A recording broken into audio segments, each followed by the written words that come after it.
젊은 아빠들 사이에 아기가 이제 세 돌이 간 넘기고 40개월이 채 되지 않는 이 젊은 아빠들을 모아서 설문조사를 했습니다.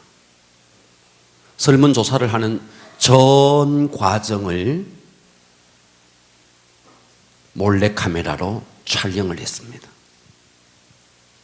첫 번째 질문이 뭐였느냐 하면, 당신은 아기에게 언제 사랑한다고 말을 했습니까? 라는 질문이었어요. 지체할 수가 없는 거죠. 나올 때 사랑한다고 말했으니까. 두 번째 질문이 뭐였느냐 하면, 아기가 좋아하는 음식이 뭐냐고 물었어요. 우리 아이는 귤을 좋아합니다. 우리 아이는 뭐를 좋아합니다. 미소를 띠면서 지체 없이 적었어요. 세 번째 질문이 뭐였느냐 하면, 혹시 당신의 자동차에 혹은 당신의 휴대폰의 푸사에, 프로필 사진에, 혹은 당신의 수첩 속에 당신이 사랑하는 아이의 사진이 혹시 있습니까? 싱글벙글. 없는 아이가, 없는 아빠가 없는 거예요. 이런 질문을 40대 아주 초반 젊은 아빠들을 불러놓고 이런 질문들을 쭉 했습니다. 너무 쉬운 질문이었죠. 그런데 두 번째 질문을 바꾸어서 그 아기의 이름이 들어가는 부분에 아버지라고 적고 똑같은 설문조사를 한 거예요. 당신은 언제 당신의 아버지에게 사랑한다고 말을 했나요? 갑자기 당황스러웠어요. 당신의 아버지가 좋아하는 음식이 뭔가요? 알 수가 없는 거예요. 당신의 휴대폰이나 당신의 차나 당신의 수첩 속에 당신의 아버지의 사진이 있나요? 있을 리가 만무한 거예요. 없는 거예요. 이 땅의 모든 부모들은 자녀를 사랑해요. 그런데 그렇게 나도 부모로부터 사랑을 받았는데 내가 부모에게 돌려주는 사랑은 너무 부족한 거예요. 그래서 이번에는 카메라를 아버지에게 비췄어요. 당신은 당신의 자녀에게 어떻게 생각하느냐고 이런 질문을 던졌더니 그 아버지들은 이렇게 이야기했습니다. 내가 부족해서 그렇지. 내가 부모로서 내 자식에게 충분히 뭔가를 해주지 못해서 날마다 미안하다고. 대부분 부모들은 죽는 그날까지 자녀에게 잘해주지 못해서 미안한 마음을 갖고 있는 거예요. 그 몰래 카메라에 찍은 사진들을, 그 영상을 그 젊은 아빠들에게 보여주기 시작했어요. 그랬더니 이 젊은 아빠들이 그 아버지의 미안해하는 아버지를 보면서 막 오열하기 시작했습니다. 얼마 전에 황수관 박사가 이제 고인이 되셨는데 그분의 간증을 들었는데 그 간증 속에 이런 간증을 했어요. 83세의 아버지와 치매에 걸린 아버지와 53세의 아들이 대청마루에 앉아 있는 거예요. 갑자기 창가에 까치 한 마리가 날아와서 앉았어요. 치매에 걸린 아버지가 아들에게 물었어요. 얘야, 저게 뭐야? 아버지, 까치예요. 아, 그러냐, 고맙다. 잠시 후에 까치가 날아가더니 까치가 또다시 날아왔어. 아버지가 다시 아들에게 물었어요. 얘야, 저거 뭐냐? 까치라니까요. 이렇게 이야기를 했어요. 아, 그러냐, 고맙다. 까치가 날아가고 잠시 후에 또다시 까치가 날아왔어요. 얘야, 저게 뭐냐? 까치라 했잖아요. 왜 자꾸 물어요? 아버지가 상처를 받았어요. 그리고 방으로 들어가더니 수십 년 전에 자기가 쓴 일기장을 가지고 나와서 아들에게 읽혀봐라 그랬어요. 아버지의 나이가 33세일 때에, 이 아버지가 33세일 때에 아들이 이제 세 돌쯤 지났는데 대청마루에, 똑같은 대청마루에 둘이가 앉아있는 거예요. 이제 3살짜리 그 아이가 말을 배워가는데 마침 그때 까치가 날아온 거예요. 아빠, 저거 뭐야? 까치란다. 까치란다. 기쁜 소식을 전해주는 까치란다. 조금 있다가 아빠, 저건 뭐야? 까치란다. 또다시 물었어요. 아빠, 저건 뭐야? 까치란다. 그날 이 아버지의 일기장에는 이렇게 적혀 있었어요. 내 사랑하는 아들이 말을 배운다고 오늘 까치를 23번이나 물어봤다. 그런데 나는 23번이나 묻는 내 아들이 너무 사랑스러웠다. 그리고 나는 오늘 너무 행복했다. 아니, 아버지가 아들에게 저거 뭐냐고 물어봤을 때 3번 만에 까치라고 했잖아요. 짜증을 부리던 그 아버지. 23번이나 까칠한다, 까칠한다 23번이나 말을 하고도 행복했던 아버지. 여러분, 이것이 오늘날 이 시대의 가정의 풍경이지 않겠습니까? 이 세상에 가장 지극한 사랑이 부모가 자녀를 사랑하는 사랑입니다. 제 아무리 사랑하는 부부도 마음이 틀어져서 헤어지면 남남이 됩니다. 그러나 어떤 상황 속에서도 변하지 않는 사랑이 있으니 부모가 자식을 사랑하는 사랑입니다. 그래서 이 세상 사랑 중에서 하나님의 사랑을 가장 잘 표현하고 하나님의 마음을 가장 잘 묘사하고 하나님의 마음을 담아낼 수 있는 사랑이 부모의 사랑입니다. 부성애를 상징하는 가시고기라는 작은 민물고기가 있습니다. 수컷이 둥지를 만들면 암컷이 와서 산란을 합니다.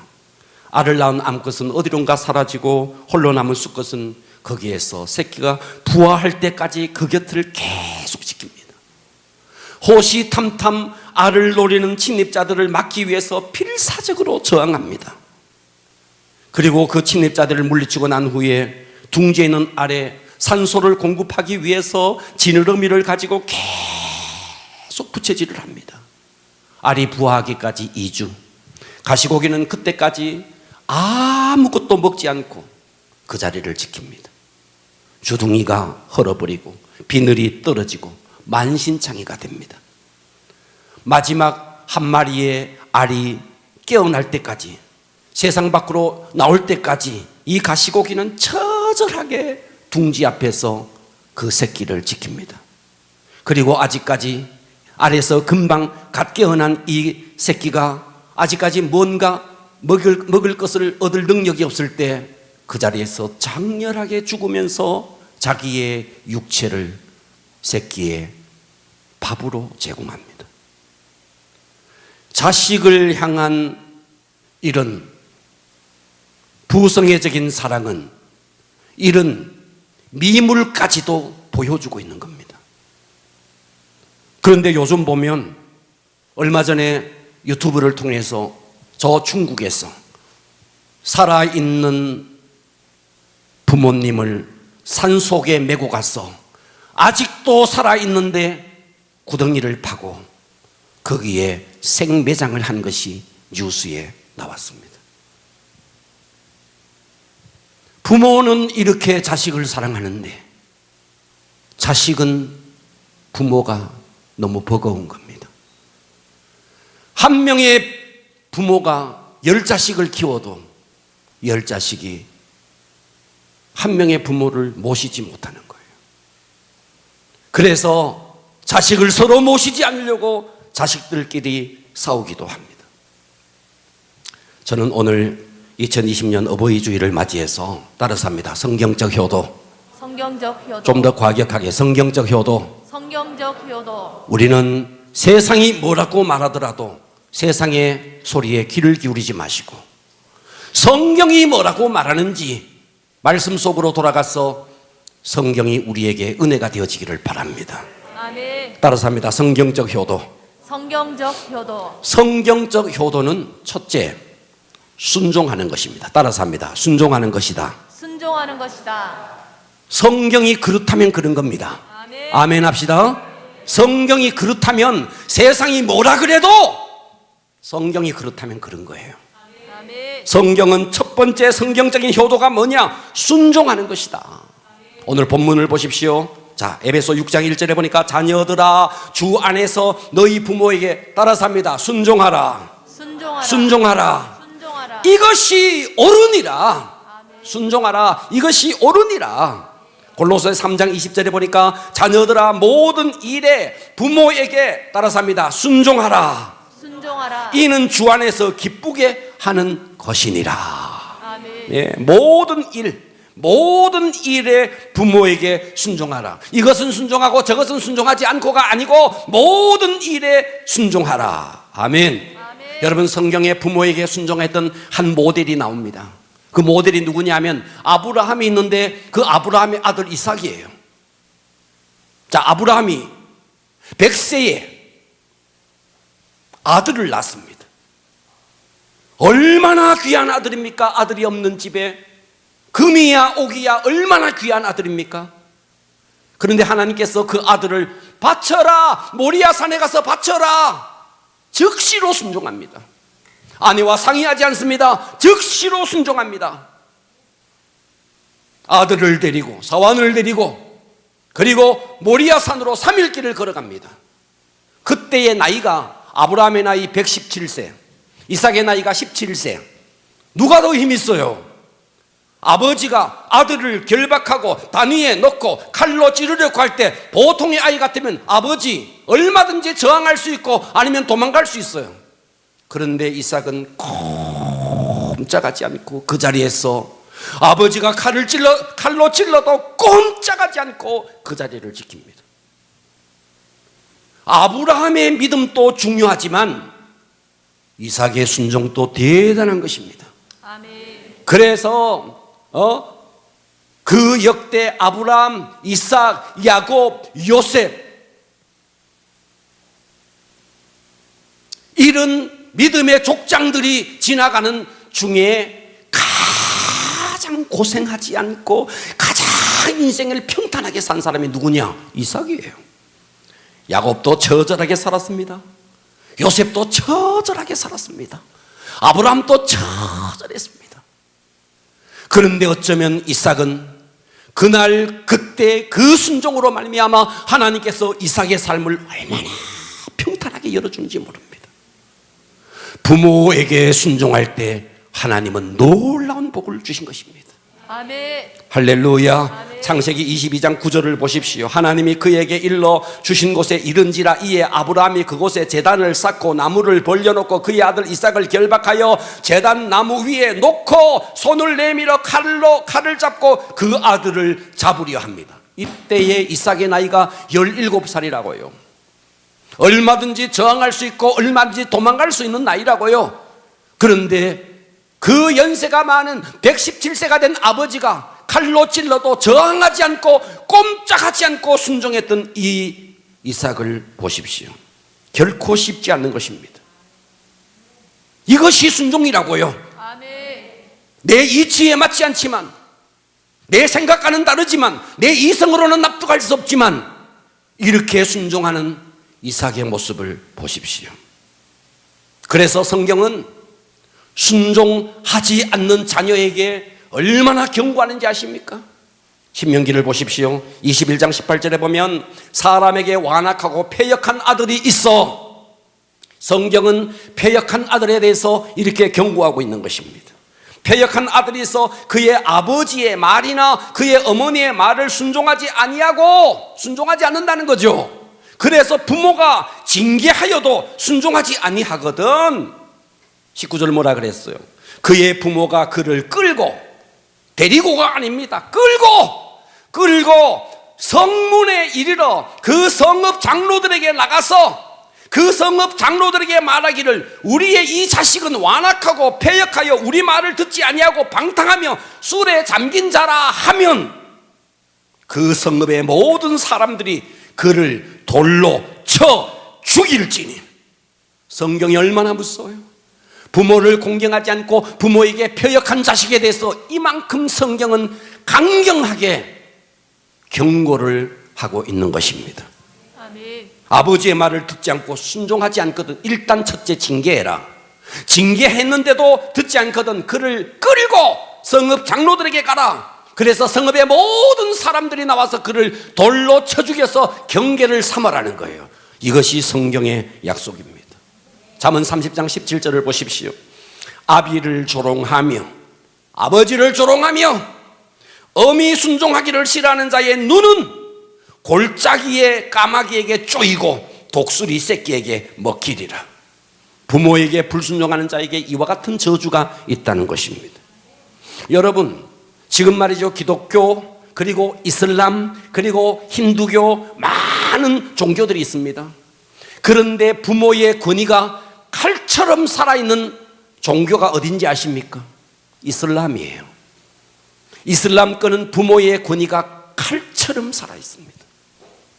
그래서 그 부모들은 자녀에게 경계를 삼기 위해서 반드시 그들의 자녀를 데리고 한 번은 이 일을 합니다. 그게 뭐냐? 자녀를 데리고 여행을 갑니다. 사막이기 때문에 낙타가 있어요. 낙타를 타고 여행을 가요. 하루는 이 낙타가 아버지와 아들을 태우고 가던 낙타가 막 소리를 지르면서 낙타에서 떨어졌어요. 그때 아버지는 어떻게 하는가? 조용히 만면의 미소를 띠면서 낙타를 향해서 한 번 한대요. 그런데 또 가다가 낙타가 또 그래서 또 떨어진 거예요. 두 번째, 두 번 한대요. 근데 또 가다가 낙타가 또 그래서 세 번 떨어져. 그 자리에서 총을 꺼내서 낙타를 팍 쏴 죽여버리는 거예요. 그 자리에서 한 번만 딱 보여주는 거예요. 그 자리에서 죽여버리는 거예요.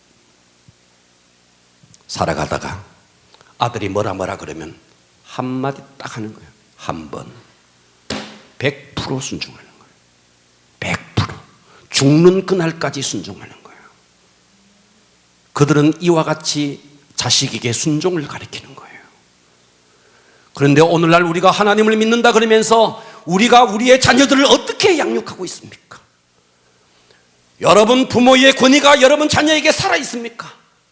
어머니가 하지 마라 하면 안 해야 되는데 앙탈 부리고 울고 뒤집어져 가지고 물구덩이에도 뒤집어져 버리고 앙탈 부리면 우리 엄마는 다 해주더라. 여러분 그렇지 않습니까? 여러분은 과연 여러분의 자녀에게 권위가 살아 있습니까? 부모에게 순종하면 축복을 받지만 불순종하는 자에게는 성경이 말했어요. 저주가 있다는 것입니다. 그러면 우리가 순종에는 무조건 순종하는 게 아닙니다. 순종에는 원칙이 있습니다. 그 첫 번째 원칙이 뭐냐? 첫째, 순종의 원칙. 기쁘게 순종해야 됩니다. 따라서 합니다. 기쁘게 순종하자. 억지로 마지못해서 순종하는 건 순종이 아니라는 거예요. 기쁘게 순종해라. 두 번째는 어떻게 순종하느냐? 즉시로 따라서 합니다. 즉시로 순종해라. 기쁘게 순종하고 즉시로 순종해라. 좀 전에 아브라함 이야기 들었죠? 아브라함은요 하나님으로부터 그 말씀을 듣고 즉시로 모리아산으로 갑니다. 아내와 상의하지 않습니다. 즉시로 순종합니다. 따라서 합니다. 기쁘게 즉시로. 세 번째는 온전하게 순종하라. 따라서 합니다. 온전하게. 99%의 순종은 순종이 아니에요. 100% 순종하라는 겁니다. 네 번째가 제일 중요합니다. 따라서 합니다. 주 안에서 주 안에서 순종하라. 순종하라. 에베소 6장 1절에 보니까 자녀들아 주 안에서 너희 부모에게 순종하라. 이 주 안에서라는 단서가 있습니다. 왜 그러냐? 나는 믿는 자인데 우리 아버지 어머니는 믿지 않는 자예요. 그럴 때 주 안에서 순종이라는 게 뭐냐? 부모님이 야, 너 교회 가지 마. 명령을 내렸어요. 그러나 이것은 주 안에서의 순종이 아니에요. 그렇게 하는 것은 주 안에서의 순종이 아니에요. 할렐루야. 아멘. 야, 마음에 안 들면 갈라서. 요즘 부모들 자식들을 막 갈라서게 만듭니다. 성경적이지 않아요. 그건 하지 말라는 거예요. 야, 속이더라도 이문을 챙겨. 성경적이지 않아요. 하지 말라는 거예요.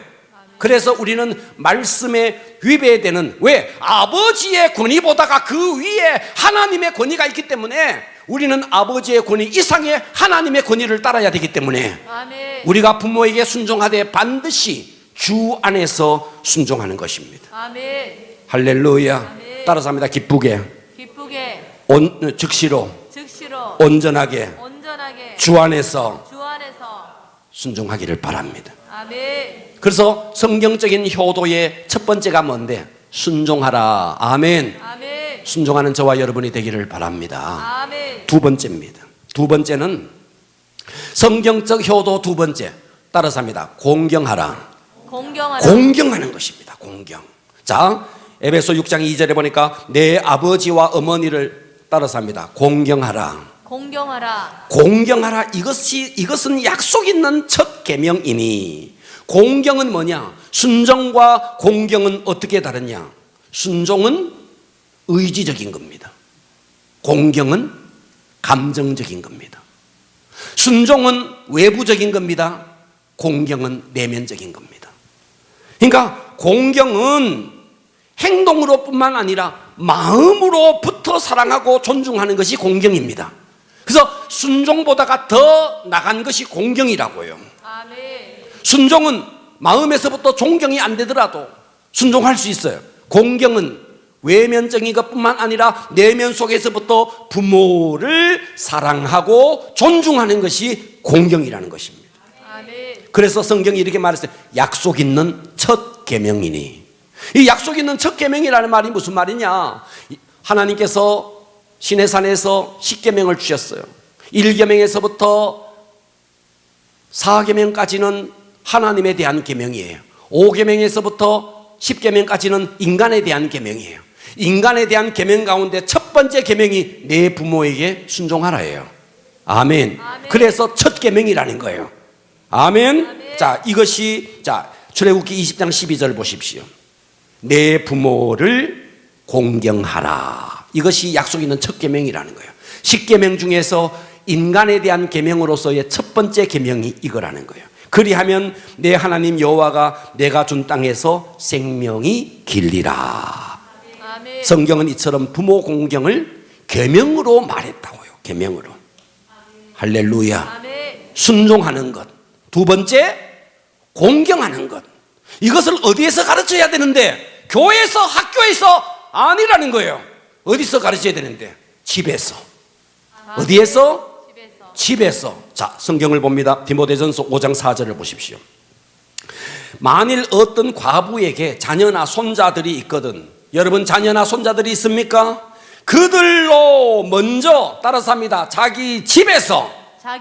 어디서 가르치는데? 자기 집에서.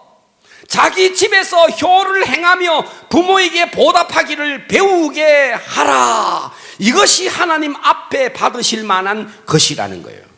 그래서 여러분, 효는 어디에서 가르치는 것이냐? 집에서 가르치는 거예요. 가정에서 가르치는 거예요. 부모가 가르치는 거예요. 학교에서 배우는 게 아니에요. 집에서 우리 자식을 하나하나 가르쳐. 그래서 자녀에 대해서는 부모가 책임을 다해야 되는 것입니다. 아멘. 여러분, 효라는 말을 말이죠, 한문으로 보면 어떻게 되어 있느냐? 늙을 노자가 있고요, 그 밑에 아들 자자가 있어요. 이게 무슨 말이냐? 늙은 아버지를 아들이 업고 가는 것이, 이것이 효라는 거예요. 경제적인 능력이 없고 신체적으로 힘이 없고 그럴 때 그 늙은 아버지를 그 자녀가 등에 업고 살아가는 것, 이게 효라는 거예요. 아멘. 효가 다른 게 아니라 성경적인 의미가, 한문적인 의미가 그렇다는 거예요. 보세요. 태어날 때부터 지금까지, 아니 태중에 있을 때부터 나의 필요한 모든 것을 책임져 줬던 우리 부모, 학교에 보내줬어요. 취직을 시키는데 힘껏 도왔어요. 출가를 시켜줬어요. 기나긴 세월 동안 지금까지 나의 모든 것을 누가 뒷바라지 했나요? 부모 아닙니까? 그런데 자금의 현실이 어때요? 자녀들은 부모를 너무너무 힘겨워하는 거예요. 한국에서도 먼 곳에 여행 가자 그러면 가기 싫대요. 왜? 갔다가 떨어뜨리고 올까봐. 이게 오늘날 우리의 모습이지 않느냐 하는 것입니다. 시대가 아무리 변해도 하나님의 말씀은 변하지 않습니다. 아멘. 룻기서에 보면 룻이 나옵니다. 왜 하나님께서 그 이방 여인, 그 이방의 여인을 이스라엘 민족으로 인도해서 이스라엘 역사 속에 전무후무한 다윗 왕의 조상이 되게 만들었는데 왜 그렇게 했느냐? 이유는 딱 하나예요. 하나님께서 이 룻의 마음을 받으신 거예요. 이 룻이 얼마나 하나님께 효도하고 그의 시어머니에게 효도했습니까? 성경을 보십시오. 룻기 1장 16절에 보니까 룻이 이르되 떠나가라. 너 조상신에게로 떠나가라. 너 형제도 지금 다 떠나가고 있다. 룻이 이르되 내게 어머니를 떠나며 어머니를 따르지 말고 돌아가라. 강권하지 마옵소서. 어머니께서 가시는 곳에 나도 가고 어머니께서 머무는 곳에 나도 머물겠나이다. 어머니의 백성이 나의 백성이 되고 어머니의 하나님이 나의 하나님이 되리라. 아멘. 아멘. 어머니께서 죽으시는 곳에 나도 죽어 거기 묻힐 것이라. 만일 내가 죽는 일 외에 어머니를 떠나면 여호와께서 내게 벌을 내리시고 더 내리시기를 원하나이다. 홀로 된 시모, 그를 끝까지 복양하며 돌아와서 보리삭을 주어서 끝까지 복양했던, 효도했던 이 사랑스러운 자부 룻, 하나님은 그를 축복했습니다. 그래서 그를 통해서 다윗 왕이 나오도록 만들어 주셨다는 거예요. 아멘. 성경적인 효도, 순종하는 것입니다. 아멘. 성경적인 효도, 공경하는 것입니다. 아멘. 세 번째, 효도할 때 주어지는 축복입니다. 여러분이 정말 성경적으로 내 마음에 들지 않지만 여러분의 부모에게 순종할 때에, 공경할 때에 주어지는 축복이 뭐냐? 에베소 6장 3절을 보십시오. 이로써, 이렇게 네가 부모에게 순종하고 공경할 때 이로써 네가 잘 되고, 따라서 합니다. 잘 되고. 잘 되고. 이게 뭔데? 첫 번째 축복이에요. 잘 되는 축복입니다. 아멘. 아멘. 이 땅에서 잘 되는, 하는 일마다 잘 되는 축복. 아멘. 아멘. 질적인 축복이죠. 이것만 있는 게 아니에요. 두 번째, 땅에서 장수하는 축복. 잘 되는 축복, 땅에서 장수하는 축복. 아멘. 할렐루야. 아멘. 여러분, 우리가 부모님이 나에게 지금까지 길러주고 양육해주고 지금까지 뒷바라지 해준 것, 이거 거기에 대해서 우리가 부모에게 순종하고 공경하는 것은 마땅한 일이에요. 자랑할 일이 아니에요. 마땅한 일이에요. 그런데 우리가 마땅한 일을 했을 뿐인데 하나님이 그걸 받으시고 그렇게 하는 자녀에게 두 가지 축복을 주시니, 잘 되는 축복, 이 땅에서 하는 일마다 잘 되는 축복, 그리고 땅에서 장수하는 축복. 할렐루야. 아멘. 여러분, 우리가 잘 되려고 얼마나 노력해요. 얼마나 공부하고 성공하려고 얼마나 발버둥 쳐요. 이 도시 저 도시를 다니면서 사업하면서 잘 되려고 얼마나 몸부림쳐요. 복은 하나님이 주셔야 되는 겁니다. 그 복의 비결이 뭔데? 너의 부모에게 순종하고 공경하라는 거예요. 그럴 때 네가 이 땅에서 잘 되는 축복을 준다는 거예요. 우리가 이 땅에서 건강해지기 위해서 얼마나 노력해요. 운동하고 잘 먹고 오만 약을 먹어가면서 건강해 보려고 얼마나 노력해요. 성경은 말했어요. 네 부모에게 순종하고 공경해라. 네가 이 땅에서 장수하리라. 잘 되고 장수하리라. 여러분, 부모와의 관계가 이끌어지면 여러분 마음속에 그만큼 부담이 오는 겁니다. 그만큼 그 부담은 여러분의 영혼의 육체에 영향을 줄 수밖에 없습니다. 우리는 이 두 가지 축복, 정말 부모에게 순종하고 공경할 때 주어지는 성경적인 효도를 했을 때 잘 되는 축복, 아멘. 그리고 장수하는 축복, 할렐루야. 이 두 가지 축복이요, 조화를 이루어야 되는 거예요. 여러분 한번 생각해 보세요. 어떤 사람이 잘 떼서 어떤 사람 정말 잘 떼더라고요. 근데 장수를 못해서 젊어서 죽는 사람을 봤어요. 어떤 사람은 장수해요. 하늘마다 꼬여요. 100세가 넘어요. 먹을 것도 없어요. 자식에게 부담을 주면서 오래오래 살아요. 축복 아니에요. 잘 떼면서 건강해야 축복인 거죠. 잘 떼는 것만 또 축복이 아니에요. 잘 떼서 살만해. 그런데 죽어버려요. 오래오래 살아. 잘한데 몸도 병약해. 그런데 안 죽어. 자식들이 모여서 빨리 좀 죽었으면 좋겠대. 그래도 안 죽어. 이 두 가지가 얼마나 조화가 되어야 되느냐는 거예요. 잘 떼면서 오래 살고 건강하면서, 아멘 좀 할래요? 아멘. 안 받고 싶은가 봐요. 잘 떼면서 장수하는 복이 여러분에게 있기를 축복합니다. 아멘. 이 축복 어떻게 하면 되는데? 순종하라. 아멘. 뭐 하라? 순종하라. 두 번째 뭐 하라? 공경하라. 그러면 두 가지 축복 주신다. 뭘 주신다? 잘 때는 축복 주신다. 또 뭘 주신다? 장수하는 축복 주신다. 너무 노력하지 마시고, 너무 애쓰지 마시고, 성경적으로 이렇게 성경이 그렇다면 그런 것입니다. 아멘. 여러분, 일본에서 두 아들을 가진 어머니가 있었어요. 이 어머니가 집을 잠깐 비운 사이에 집에 불이 났어요. 아이들은 집안에 있는데 집에 불이 난 거예요. 멀리서 오다가 보니까 불이 났는데 자기 집인 거예요. 이 어머니가 뛰어와서 불이 활활 타는 그 집 속으로 조금도 망설이지 않고 그 불구덩이 속으로 뛰어 들어갔어요. 그리고 두 아들을 이불에 사서 그 아들을 무사히 구출을 시켰어요. 그런데 그 과정 속에 어머니가 화상을 입었어요. 만신창이가 됐어요. 얼굴도 이그러지고 온몸이 이그러졌어요.